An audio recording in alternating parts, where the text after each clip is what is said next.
ओम नमो भगवते वासुदेवाय. सार्थ सुबोध ज्ञानेश्वरी. लेखन व वाचन सौ मनीषा भास्कर अभ्यंकर, महाराष्ट्र, मिरज 416410. अध्याय 18. मोक्ष संन्यास योग. ज्ञान त्रिपुटीचा कर्म त्रिपुटीशी संबंध. ओव्या आहेत 478 ते 485. ज्ञानदेव ज्ञान त्रिपुटीचा कर्म त्रिपुटीशी कसा संबंध येतो ते स्पष्ट करत आहेत. जे शब्दादी विषय हे पंचविध जे ज्ञेय, तेची प्रिय का अप्रिय एके परीचे. शब्दादी विषय हे 5 प्रकारचे ज्ञेय आहे. तेच प्रिय किंवा अप्रिय या 2 प्रकारांपैकी कोणत्याही एक प्रकारचे असो. ज्ञान मोटके ज्ञातया दावी ना जव धनंजय तव स्वीकारा की त्यजावया प्रवर्तेतो. अर्जुना, ज्ञान हे ज्ञात्याला तो विषय जरा दाखवते न दाखवते तोच तो ज्ञाता त्या विषयाचा प्रिय असल्यास स्वीकार अथवा अप्रिय असल्यास त्याग करण्यास प्रवृत्तच होतो. परी मीना ते देखोनी बकू जैसा निधना ते रंकू का स्त्री देखोनी कामुकू प्रवृत्ती धरी.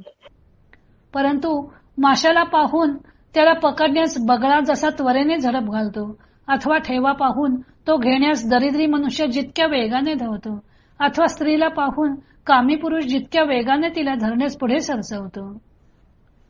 जैसे खालारा धावे पाणी भ्रमर पुष्पाची ये घाणी नाना सुटला सांजवणी वत्सूची पा. ज्याप्रमाणे पाणी उतारावर धावते अथवा भुंगा फुलाच्या वासाकडे धावतो अथवा धार काढायच्या वेळेला सोडलेले वासरू जसे गायीकडे धावते. आगास वर्गीची उर्वशी ऐकोनी जेवी माणूसी वारत्या लावी जाती आकाशी यागांची. अरे अर्जुना, स्वर्गलोकीची उर्वशी ऐकून ज्याप्रमाणे मनुष्याकडून आकाशात यज्ञांच्या शिड्या लावल्या जातात. पै पारिवा जैसा किरीटी चढला नभाची ये पोटी पारवी देखोनी लोटी अंगची सगळी. अर्जुना, आकाशात उंच चढलेला पारवा पारवीला पाहून ज्याप्रमाणे आपले सगळे अंगच तिच्याकडे लोटून देतो. हे गा घन गर्जना सरिसा मयूर वो वांडे आकाशा ज्ञाता ज्ञेय देखोनी तैसा धावची घे.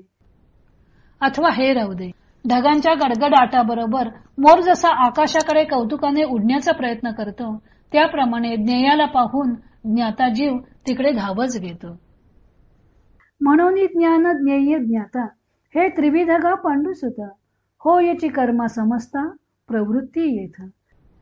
म्हणून अर्जुना, ज्ञाता ज्ञेय व ज्ञान हे तिन्ही या जगात सर्व कर्मांना प्रवृत्ती करणारे आहेत. ज्ञाता ज्ञान आणि ज्ञेय या ज्ञान त्रिपुटीचे स्पष्टीकरण केल्यावर ज्ञानदेव ज्ञान त्रिपुटीचा कर्म त्रिपुटीशी कसा संबंध येतो ते स्पष्ट करत आहेत. ज्ञेय म्हणजे शब्द, स्पर्श, रूप, रस व गंध अशा 5 प्रकारचे विषय असतात. ते प्रिय वाटतात किंवा अप्रिय वाटतात.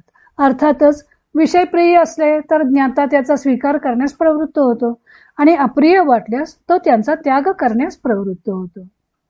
विषय प्रिय वाटत असेल तर ते स्वीकारण्यास तो किती उतावीळ होतो ते ज्ञानदेव अनेक दृष्टांतांनी स्पष्ट करतात. बगळा माशाला पाहून त्यावर झडप घालतो. बगळा पाण्यात अगदीच ध्यानस्थ बसला आहे असं वाटावं इतका तो हालचाल न करता स्थिर असतो. लक्ष मात्र मासा आपल्या केव्हा तावडीत सापडेल याकडे असतं. तो मासा आपल्या आवाक्यात आलेला पाहताच तो तत्परतेने त्याच्यावर झडप घालतो. तशी तत्परता विषय मिळवण्याच्या बाबतीत ज्ञात्याची असते. दरिद्री मनुष्य धनाला पाहून भुलतो. तो ते धन आपल्याला कसं मिळेल या प्रयत्नात राहतो. कामी पुरुषाला स्त्री प्राप्तीची ओढ असते. तशी ओढ ज्ञात्याला विषय प्राप्तीमध्ये असते. पाणी उताराकडे वाहणार हा पाण्याचा स्वभावच आहे. तसा विषय प्राप्त करणे हा ज्ञात्याचा स्वभावच आहे. भ्रमर फुलाच्या वासाकडे आकृष्ट होतो. तसे ज्ञात्याला आपल्याकडे आकृष्ट करून घेण्याचे विषयांचे सामर्थ्य असते. संध्याकाळी धार काढायची असेल तर वासराला गायीजवळ सोडतात. त्यामुळे गायीला पाना फुटतो. त्यासाठी दिवसभर वासराला लोक गायीपासून दूर ठेवतात.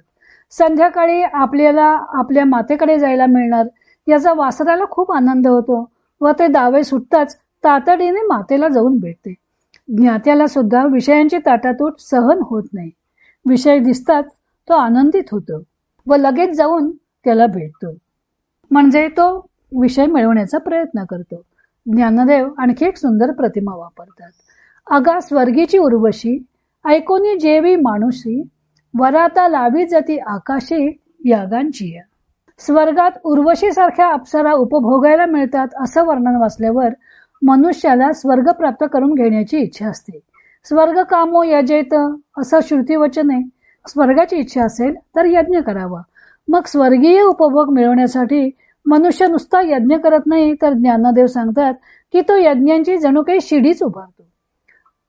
पारवा आकाशात उडत असता पारवी दिसली की तिच्याकडे झेपावतो. त्याच्यासारखाच ज्ञाता विषय प्राप्तीसाठी उतावीळ असतो.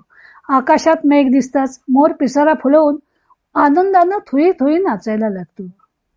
जणू तो आकाशावरून आपला जीवच ओवाळून टाकतो. त्याप्रमाणे ज्ञाता ज्ञेय दिसताच तिकडे धाव घेतो. अशा प्रकारे ज्ञाता, ज्ञान व ज्ञेय ही त्रिपुटी समस्त कर्मांना प्रेरणा देते. मग ज्ञान त्रिपुटीचे कर्म त्रिपुटीत कसं रूपांतर होतं ते ज्ञानदेव पुढे स्पष्ट करणार आहे. तो भाग आपण उद्या पाहू.